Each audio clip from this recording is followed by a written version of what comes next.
Ça va durer. Le bilan est très bon, hein, le bilan de la saison en général pour le tourisme. Hein, on revient au niveau de fréquentation, voire davantage que de 2019. En plus, l'activité a été portée par une très belle dynamique des prix et de la dépense. Hein. Il y a à la fois la fréquentation, puisque les gens dépensent, et puis l'évolution des prix. Et quand on met le tout dans le tout, c'est une très bonne année. Et ce qui est intéressant, c'est que ça concerne tous les secteurs, toutes les régions. La France, bien entendu, où les Français sont pas mal restés en France, ils ont vraiment beaucoup voyagé en France, le tourisme de proximité. Quand on regarde les indicateurs, les premiers indicateurs que l'on voit, c'est que bien sûr il y a le littoral, bien sûr il y a la montagne, ce qui est très, et puis il y a la campagne. Donc il y a un vrai désir de tourisme de proximité.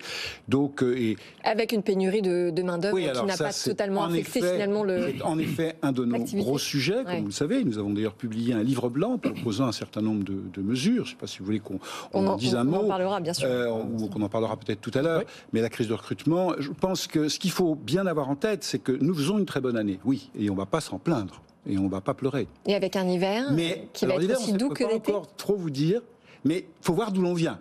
On revient de loin. Le tourisme a été sans doute le secteur, ou l'un des deux secteurs les plus impactés par le Covid, avec des baisses considérables de recettes, des fermetures pendant des mois.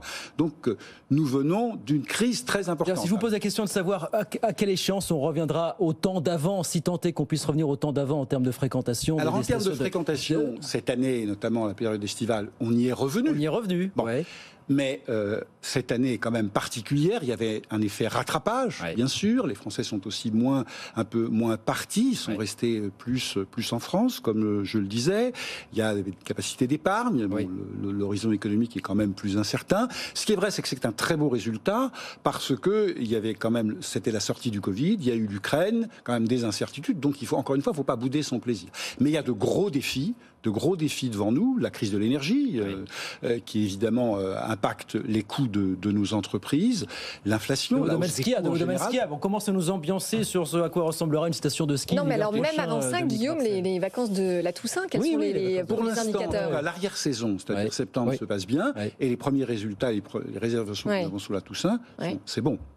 C'est bon. Alors, il faut encore attendre. Il faut toujours être prudent. Moi, je préfère être prudent.